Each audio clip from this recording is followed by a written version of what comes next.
because of this achievement that China has made industrially, politically, economically, militarily, they now have the power and the confidence to go around these developing nations to bring them under, letting them know the way we developed our country, the way we got to this success, this stage, we will open our doors for you to learn.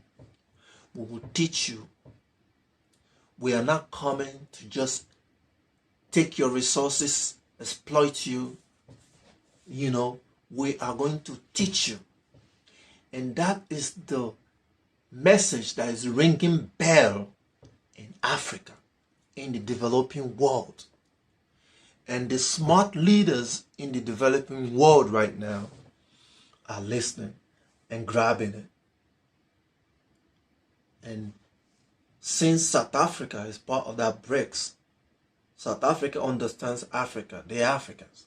So they're using South Africa to be their messenger to galvanize other African leaders and countries that are interested to be part of it.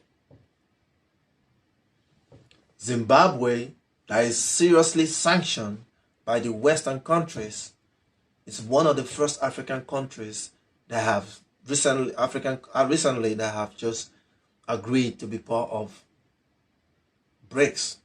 They have applied now. Algeria has applied. Okay? Egypt have shown interest, has applied. Okay? Now, a whole lot of them are going to line up because there's no precondition as in you must have this kind of government, you must do this or do that or do that. If you qualify, if you can amend some, be open to business, you are welcome. Okay? They're not like restricting everybody. They want to do business with everybody.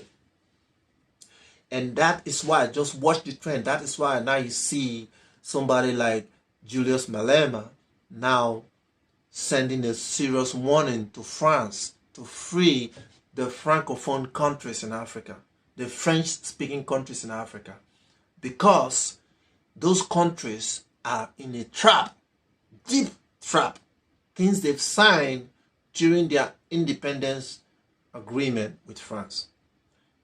For them to break off from that is going to be very tedious for them. So something drastic must be done. Other African countries must come as to protect them, to guide them on how to break off from this French bondage. They cannot just come up and say they want to join BRICS. Have you seen any Francophone countries saying they want to join BRICS?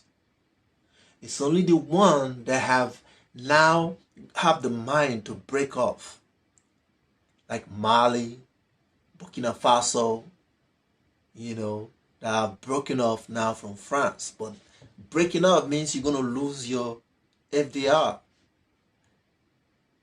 your foreign reserve in France, in Paris. You're going to lose that because they're not going to give it to you.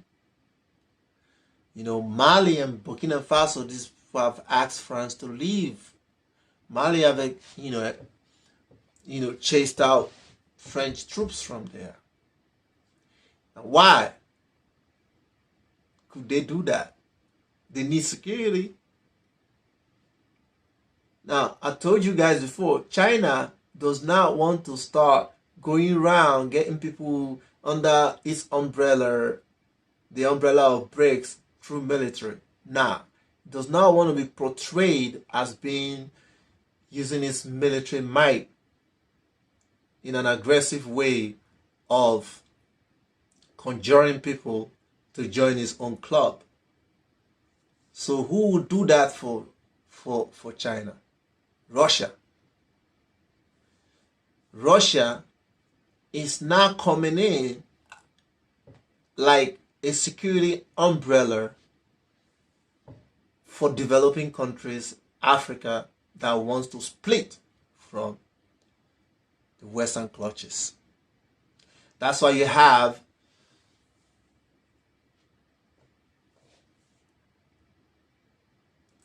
Mali and Burkina Faso have the mind to challenge France. And that's why you have Russian troops, Russian mercenary group, Wagner, in Mali and in Burkina Faso, providing military guidance, security, and equipment to cover what they used to get from the French countries. Now, if other French countries can have the mind, can have the ability to want to break out from the clutches of France, Russia will be there to provide them what they need militarily. And China will be there to provide what they need economically, financially. That is what will happen next. It will get there. With the success of BRICS, bringing these countries, these developing countries more together, the world will be much more balanced. Because now you will have more population, more economic power as opposed to the West. Now, the West, it will become narrower and weaker. Okay?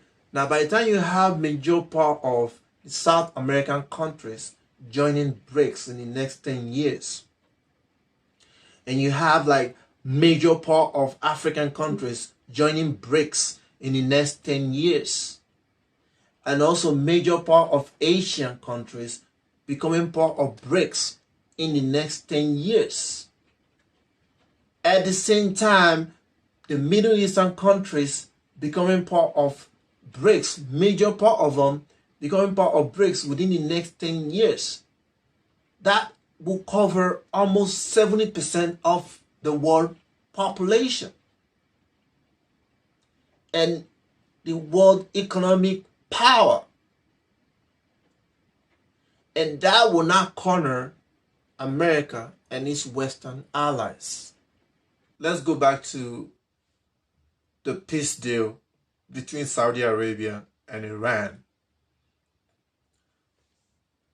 Why did Saudi Arabia agree? And why did Iran agree to this deal in defiance to the interest of America, who is the dominant Toknadu, of the world?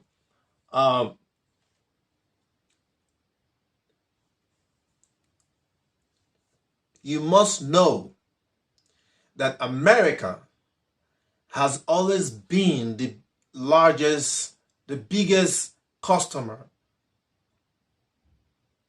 of Saudi Arabia in the oil market. After that, you have Japan and, of course, China. That's how it has always been. But since after the emergence of Donald Trump in 2016, Trump being a very proactive, active businessman, with high acumen in business as he is, he immediately activated, approved the exploration of the oil resources in America. So during his tenure, America became much more self-sufficient in oil products. Okay, he allowed the fracking of their oil ores, and also producing more gas as well in America, to a point that America became a major oil and gas exporter. Okay, so they reduced the quantity of oil that they were getting from Saudi Arabia. Okay, so since Saudi Arabia lost that big orders they used to get from America, China came in to fill that gap, because America is also supplying Japan. So China came in to fill that gap, and China is now the biggest oil buyer of Saudi Arabia oil. At the same time, it's still the biggest oil buyer of Iran. Because remember, Iran is under serious sanctions from America and from the rest of the Western world because of the JCPOA, the nuclear deal that that was signed between the West and Russia, and of course Donald Trump pulled out of it and reinstated the sanctions that Obama has already lifted when he was leaving office, because Iran agreed to sign that nuclear deal, that they're not going to pursue nuclear weapon. Now, when China now proposed this deal with Saudi Arabia and Iran, you see where the economic interest comes in. I told you it's purely business, economic security, financial security. Now, Saudi Arabia knows that China is the biggest buyer of its resources. Iran, likewise. So, in order for them to actually stand out and be able to accommodate being in the same umbrella of BRICS, they must make peace, because business must flow. Money must flow. Okay? So that's why Saudi Arabia agreed. It's all business. They agreed on the diplomatic terms that they actually going to set aside their differences and do business. Okay? Their religious differences is still there. That will take some time for them to actually get through it. But business first. So they agreed to actually sign this deal. Because right now, through the umbrella of BRICS, China was able to convince Saudi Arabia, look, I'm your largest customer. And you must, as I am accommodating buying all your oil, a large chunk of it, you must also accommodate small thing that I would like, that will benefit both of us, to do businesses that will mutually benefit both of us. So let's trade in our own currencies. Instead of me buying your oil in dollars and still enriching America that is already killing me with sanctions. So Saudi Arabia is no longer afraid, because China is there for support economically. China is the biggest customer. Russia is there if they need weapons. In case America sanctions Saudi Arabia, say we're not going to give you weapons anymore, we provide you all your military gadgets and all that. I don't know what military gadget I was talking about. Saudi Arabia has all the military equipment that America exports. It has all of them. The Patriot missiles, all kind of missiles, and all kind of every weapons that America exports. Saudi Arabia has them. And that's what it's been using to decimate Yemen. Attacking Yemen and killing a whole lot of people, dying there and all that. Upon all that weapons, it did not prevent kamikaze drones and missiles from Yemen landing in Saudi Arabia soils. almost decimating the Aramco oil facilities in Saudi Arabia. And the allegation that Saudi Arabia actually put out there is that it's Iran that's,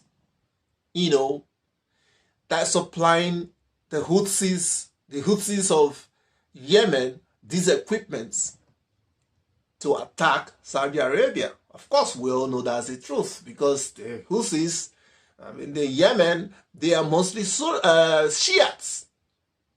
So that's why Saudi Arabia is fighting. Saudi Arabia is Sunni, but they are fighting a Shiite country. So another Shiite country will actually come to protect them. And Iran is has the most sophisticated military equipment in the Middle East. It's a military power, it's the strongest in the Middle East. While Saudi Arabia is the strongest economically, financially, because they sell a whole lot of oil, to the Western world, and they are good in business. Saudi Arabians are business geniuses. They are good in investments. They have a whole lot of investments in the Western world, in the UK, in America, in Canada. They have so many. I mean, in America alone, they have American treasuries of over $120 billion. We're not talking about their investments in the real estate in America. We're not talking about their investments in American oil companies like Chevron and all that. Okay? They have invested seriously in American corporate companies as well. So much money, so much wealth of Saudi Arabia is there, generating interest for them. Apart from the oil that they are still selling to America. All these opportunities, Iran has been deprived of it because of the sanctions against Iran. Iran does not have the luxury of supplying oil and all their other mineral resources they have, like gas and all that, to the Western world, to America, to make more profit. They are limited with their customers. And China is their only major customers. I mean, you have the India as well, but China is the largest customer. You see what I'm saying? So now that America has reduced the purchases it's getting from Saudi Arabia, Saudi Arabia need to replace America, and it's not going to get that in Europe. China is there. So China, being now the new influencer in the oil business of Saudi Arabia, they are obliged to,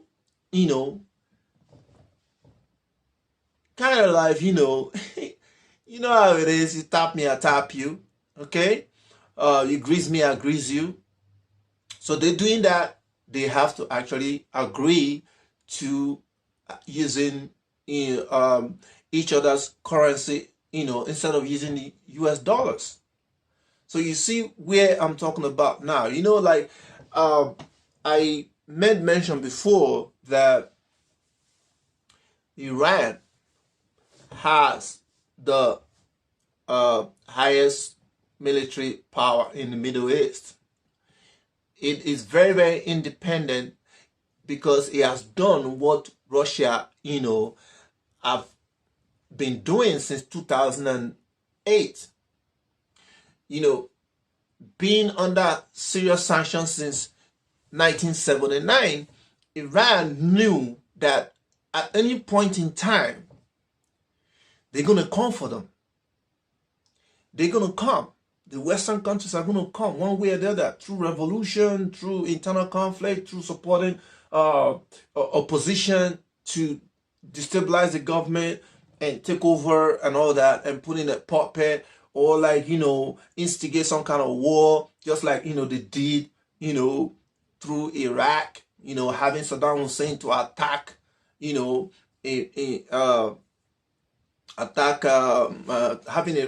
attack Iran And the war was ferocious. It was deadly. America supplied Iraq all kinds of dangerous weapons. You know, even chemical weapons to lay harm on Iranians. It was really tragic. Okay, after all that, still, what did they do to Iraq? Saddam Hussein, where is he right now? Y'all know about that. It was the Western countries. So you see, the double-edged sword. But China is giving these countries, you know, alternative to this pressure from the Western countries. And that's why they are all jumping into this umbrella of the BRICS. Okay?